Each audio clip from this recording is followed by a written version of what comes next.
This episode originally aired as a part of my other podcast, Project Shadow. Over there, I have been doing world-building content for a while, and I'm currently moving it all over to this new podcast. New episodes will be appearing soon. I am currently making all of my old content, including Worldbuilding 101 and Worldbuilding 201, available on this podcast as Season 1 and Season 2 of Mythweaving. I hope you enjoy, and don't forget to have the fun. So today we're going to be talking about the kind of magic that always gets overlooked when doing a magic system, and that is Illuminism. Now, it may be because it's not as sexy, it may be because people get really caught up in the special effects of what magic can do, but it is an equally valid type of magic system that should be in consideration when you're developing yours. So today, let's talk about Illuminism, what it is and what it isn't, on this episode of Project Shadow. Can you hear me? I have something to say.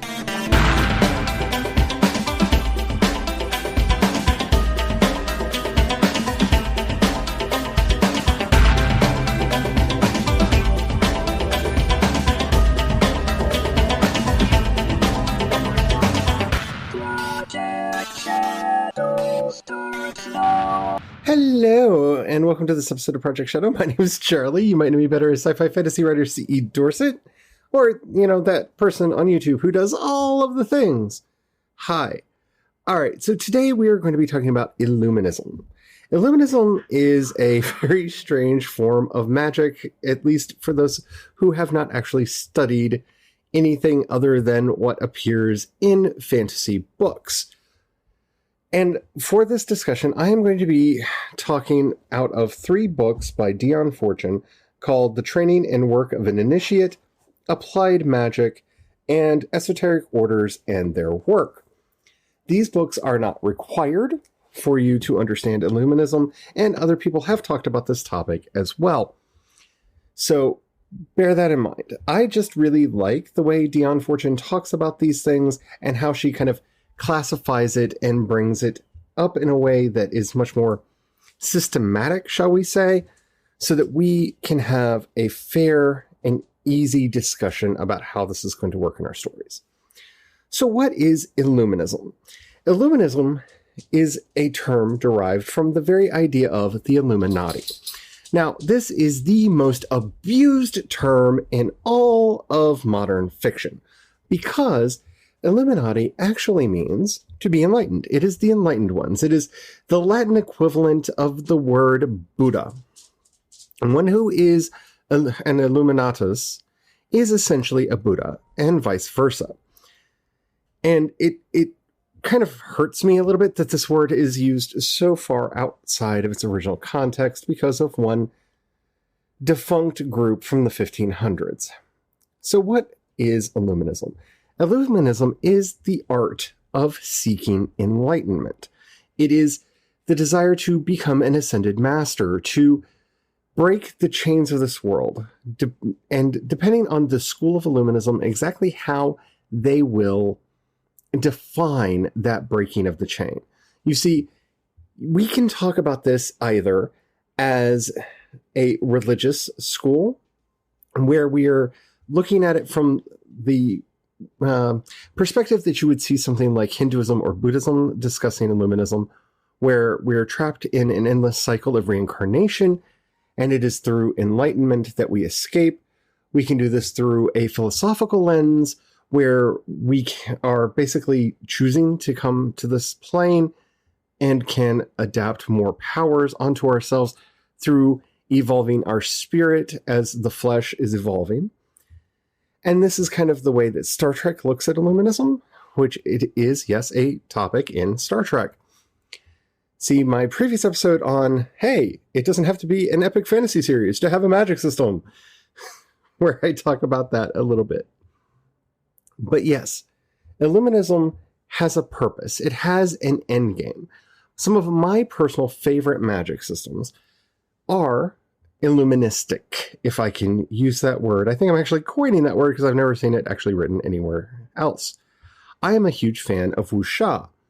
Wuxia uses a form of Illuminism where you are constantly cultivating your core to gain more power, more presence, and the ability to do more of the things that you wish to do. That is, in and of itself, Illuminism. So, the main difference between this and most other magic systems is that Illuminism has a behavioral, moral, or philosophical core to it in a way that most magic systems do not.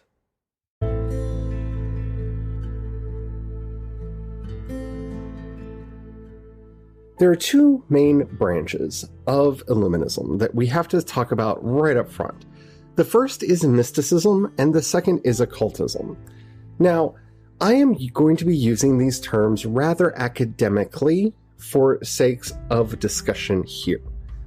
In other words, I'm not talking about them in terms of any moral, philosophical, or other baggage that could be brought in to paint one as good and the other as bad.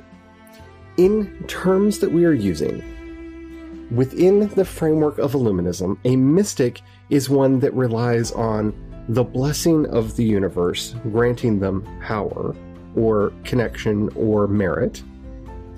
And occultism is the branch where someone seeks out the hidden knowledge, the arcana, in order to gain that knowledge and power for themselves. Very simply put, in most role-playing systems, this is the difference between a cleric and a magic user. Clerics are mystics. They receive their power via divine blessing. It's happenstance. The god either likes them or doesn't like them, has called them or hasn't called them, or whatever the case may be. A wizard, a magic user, a spellcaster, whatever they're called in the particular instance, would then be an occultist, someone who sought out the arcana, who sought out the grimoires, who sought out the spells, who desired to learn. And these come from a basic dyad that developed in European thought in the 4th to 5th centuries, and then became elaborated on in the years after that, kind of culminating in the 8th century. And that's the Gnostic debates. Can we achieve enlightenment via our own seeking of knowledge, or is it something that's just poof magic? Does it happen, or is it something that we can earn?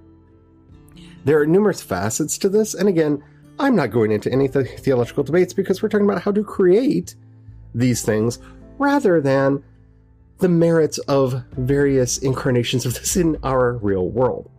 A Gnostic would tell you that it is your duty to seek out gnosis, to seek out hidden wisdom, to find the arcana, whereas those that argued against them saw that as heretical, because you just follow the rules, you obey the system that's handed down to you, and you gain wisdom. Now, I'm going to stop there because this is the way it's usually portrayed in the very few pieces of fiction where I have seen Illuminism brought up, though never really by that name. This gives us an idea that the occultist is kind of the rebel, the punk, and that the mystic is the goody two-shoes that does what they're told. Either of these systems can be rule-bound. Either of these systems can have a strict set of criteria placed upon them. That is not the differentiating point. There are occult orders and arcane orders that have very strict membership guidelines, very strict moral codes, and very, very strict requirements before knowledge is released to their members. That is still an occult society. The difference is exactly how we are approaching this. Is it through simple prayer and asking and hoping that the universe blesses us with the favor that we seek, or is it through actively seeking out the knowledge and the gifts to obtain it? That's our difference here between mysticism and occultism. And we're going to kind of talk about these a little bit. I've talked about mysticism a bit in the past, especially on our episode on styles of magic systems. But I think now's a good time for us to really dig into occultism and mysticism and see exactly how they tick, because you may want to build one of these over the other.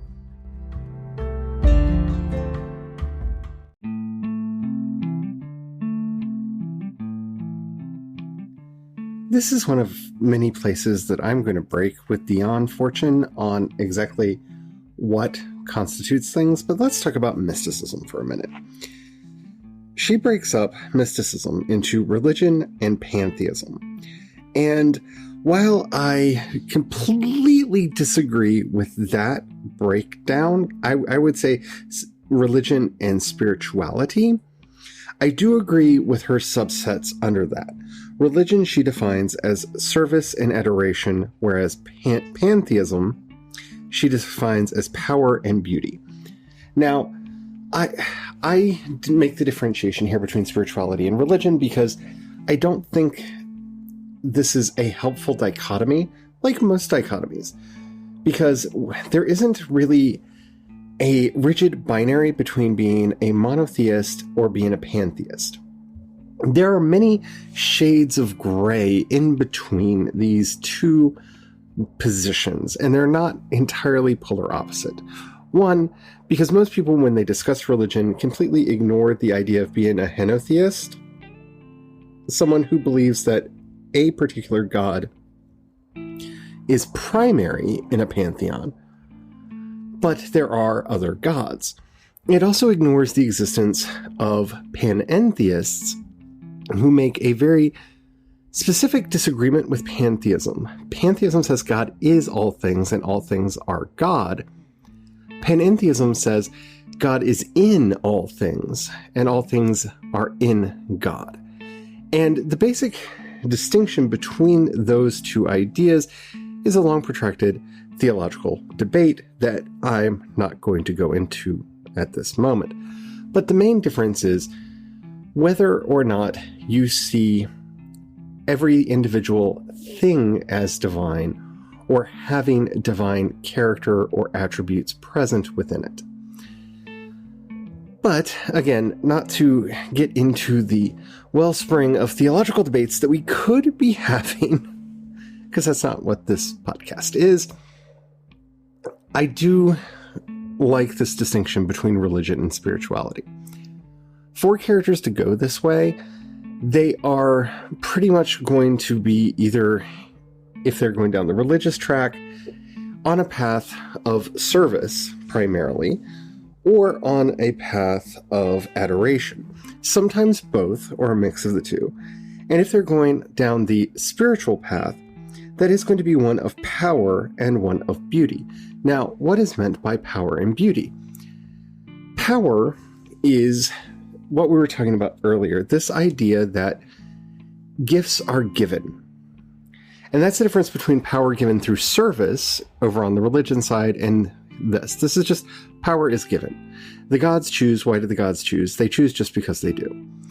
And the difference between beauty and adoration is that adoration puts something up on a pedestal, whereas beauty beholds itself. It sees the thing as beautiful, but does not require that it be held aloft in the most holy position where it cannot be touched by the unsoiled masses. Mysticism can play a very interesting role in your fiction, even if you're not writing visionary fiction, as we discussed on the episode about styles of magic.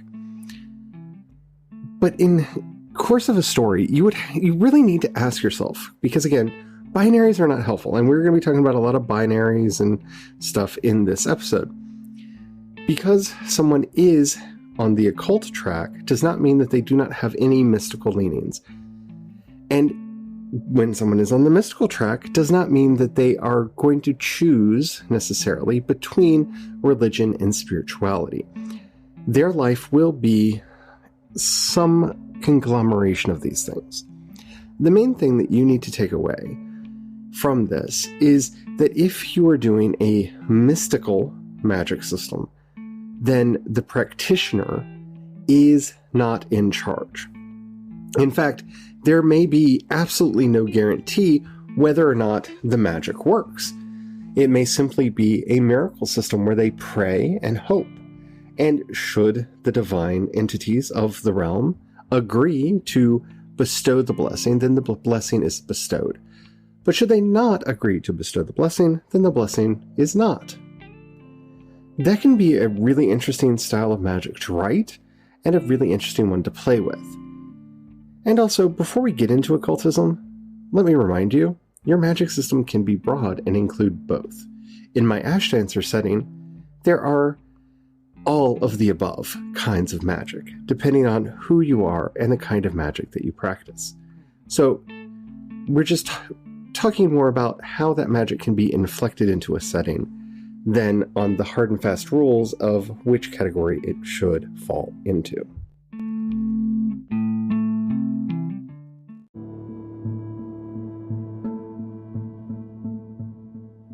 Now, I don't have the time to go into the entire family tree that branches off of occultism on her wonderful chart here, but I will talk about the top row because it will be very helpful and instructive for you if you're planning on doing your own Illuminist organization or magic system in your setting. So, under occultism, we have cosmology, correspondence, magic, esoteric philosophy, and initiation. Now, these are very important different ways of looking at occultism because, remember, the very idea and notion behind occultism in this context is that there is secret knowledge out there in the universe that, should your characters be able to discover it, they will gain access to various powers or levels of consciousness, or abilities, or what have you, for your setting. So when we're talking about the cosmos, what we're dealing with here is this understanding of how the universe actually came to be, that there is a secret to it. And there are many ways to go about this. This could be from the basic Gnosticism idea that there is a secret hidden God that created the universe at first, and then a dark demiurge who took over. This could be a pantheistic understanding that, we are secretly the universe incarnate in and of itself so that we can understand ourselves. There are a lot of different ways to go into that, and cosmology should be a part of your world building, whatever you're doing. But if you are doing an occult organization, that cosmology should work in here. So if you wanted to do a basic hermetic cosmology, then the basic law that would appear in your story is as above, so below. So whatever is changed in the heavenlies, something will change in the world below. And this goes into the second one here, which is correspondence. That things relate to each other. Now, this could be looked at as a form of sympathetic or asympathetic magic, which are common tropes used in both hard and soft magic systems that like brings about like. So, for example, in the Final Fantasy games, if you need to revive someone, you use a feather from a phoenix or phoenix down, because a phoenix rises from the ashes, just as the character that has the phoenix down thrown upon them will rise from their KO'd state. One for one, the things correspond. If you really want to see how that works in detail, then pick your poison of the Full Metal Alchemist versions. They're out there because that's basically the entire plot of both of them, though, again, pick your poison. Magic is kind of what we've been talking about this whole time, and magic, in and of itself, gets broken up into a lot of different groups, and we'll be talking about that a little bit more in a very special thing that I'll be talking about at the end of this episode. But when you're talking about magic, this is the actual ability to manipulate reality through these unseen forces, utilizing the secret knowledge that you've gained in order to do so. You then have your esoteric philosophy, which will come in various forms. This philosophy will help you in a lot of different ways. The most interesting one is that she includes psychism under this, which means the ability to develop psychic powers. So telepathy and whatnot would actually be a branch off of esoteric philosophy, that the actual practices that you would have to take to do bilocation or telepathy or telesthesia or, well, any of the mind powers that you see, empathy, in most fiction, that is where they would arise. And the last is initiation. Now, initiation is a fodder for a lot of fiction, but when done right, there is actually a reason for the initiation other than to give a go-to 10 quest to our heroes so that they have something to do to fill the pages between major plot points. Initiation, when done well, really fulfills a lot of different things in our story.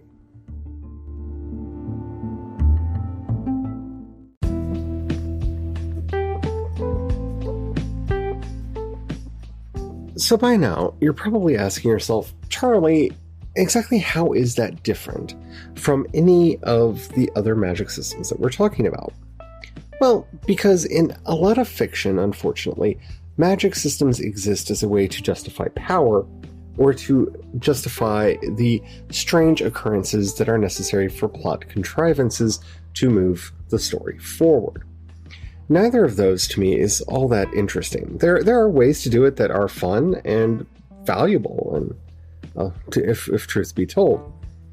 But the power of bringing something like a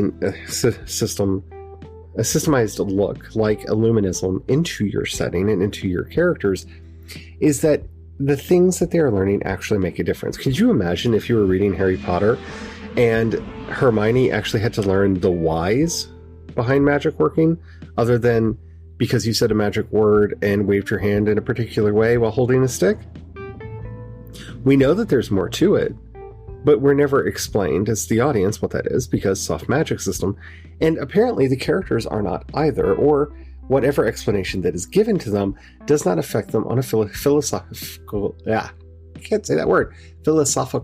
level at all. And that is problematic, for me at least, in moving forward with all of this. So, what is the power of doing something like that? Well, you see, if we are going to actually sit back and allow all of this wonderful stuff to happen and to take place, then we have to ask ourselves some very simple questions. Number one, shouldn't our magic actually affect the characters? Like just the art of learning how to cast spells or do any of the other kinds of magic work that may or may not be present in your setting. Shouldn't that actually have an effect on them as people? Should that not have an effect on the cultures that exist in the world? I personally think that it should, and so developing a philosophical underpinning, or at least some understanding of how that works, is vitally important. I think it's even more important if you're doing a soft magic system, because the philosophy is really all that you have to hang yourself on, because everything else is up for grabs. This is, again, why the last couple books in the Harry Potter system series really fall apart as far as the magic goes, because, well, I can kind of understand why what happens to Harry happens, but it feels like we are getting a lot of lore dumps out of nowhere because, well, we previously didn't have rules, and that lack of rules made some of the stakes in that story inconvenient. And of course, further rules are not even explained to us, so that we just have to take on faith that, oh, okay, that's what happened. If there was at least a solid philosophical underpinning to the stories right from the beginning, and I don't mean just the stories, I mean the magic itself, then we would at least have something to understand how the magic system is supposed to work. It's really that simple. It is 100% that simple. I want my stories to have meaning. I want them to have purpose, and I want the characters to be vibrant and alive for the people who are participating with them. Even more than that, I want my readers to have a chance to figure it out. So even if I'm not doing a hard magic system, I still want my readers to understand enough about how magic works in the setting that if the solution is a wizard did it, they have a chance of figuring that out before it just deus ex machinas its way onto the stage. Illuminism, to me, is the nice middle ground between doing a full-bore, hard magic system and doing a soft magic system. If you're just going to do a soft magic system, you still need to put the legwork in to explain how it works. So come up with your esoteric philosophy or several competing ones. That's the brilliance with arcane knowledge, is people are trying to tease it out. So each group may have a part of the whole answer, and they may appear contradictory just because they don't see the full picture. So have fun with it, but at least give your readers something to hold on to if they're going to get invested in your magic system at all. Because honestly, if you're not going to do that, just write up the actual list of spells that are available in the grimoire and just D&D it. Because if you're not going to let your readers have a chance of figuring out the magic or participating in that aspect of the story, then you might as well just give them a grimoire to pick from.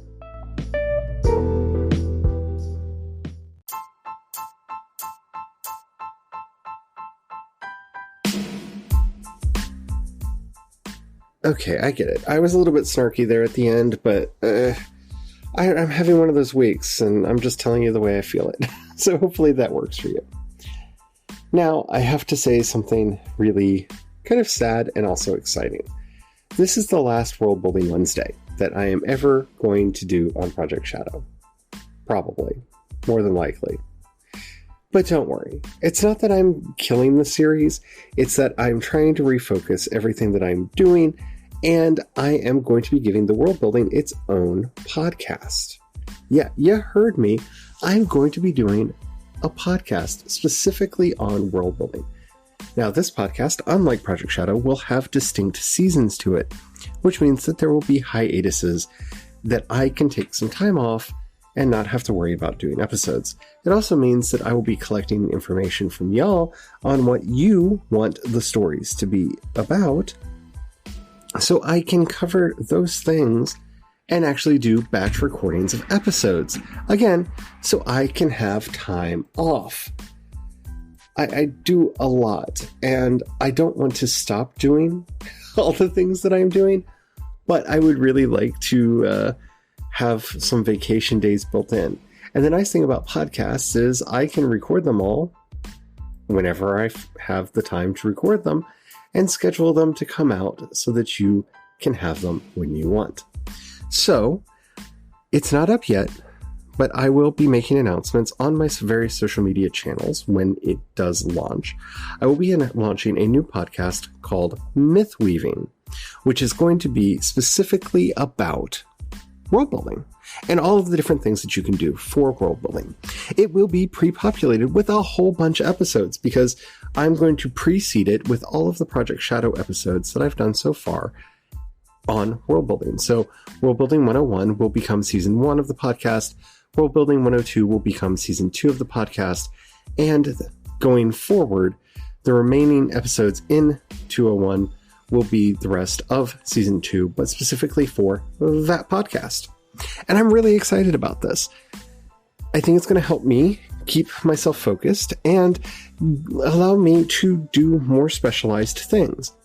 If I know that we're doing a podcast just about world building, I can get into all of the nitty gritty and the nerdiness that I want to without feeling like I'm going to be alienating parts of the audience that aren't specifically interested in world building. So keep an eye on that. Check out projectshadow.com regularly, and of course my social media, because I will be announcing it when it comes out. And next Wednesday, if you're like, where's my World Building Wednesday? Well, it'll be over there. So I'm excited. I'm very excited about this, and I hope you are excited as well. All right, well, that's enough for me today. Thank you so very much for listening. If you have any questions, comments, or topics you'd like to hear addressed on this or that show, down in the show notes, you'll find a link to the voice message system. Keep it short, keep it clean, so I can use it on the show. I would love to hear from you. If you have any other topics that you want me to discuss and you want to not do it with your voice, you know, hit me up on social media. I am CE Dorset on Twitter and Instagram, and you can find links to everything that I do over at projectshadow.com. I highly recommend not using the Facebook links because I rarely go over to Facebook if I don't have to, though I do see the stuff from the pages because I use their business tools to see what's over there. But, personal Facebook is kind of a garbage fire and I don't like it at all. So I'm not doing that. Anywho, if you can support the work that I'm doing, it would be greatly appreciated. In the show notes, you'll find a link to listener support, Patreon, and my Ko-fi account for one-time donations. Thank you so very, very much to everyone who's doing that. It means the world to me. Y'all are amazing. Thank you so very, very much. Thank you, thank you, thank you, thank you from the bottom of my heart. If you don't have any money right now or you don't feel like giving, that's perfectly all right. But if you have anything that you would like, said that completely wrong.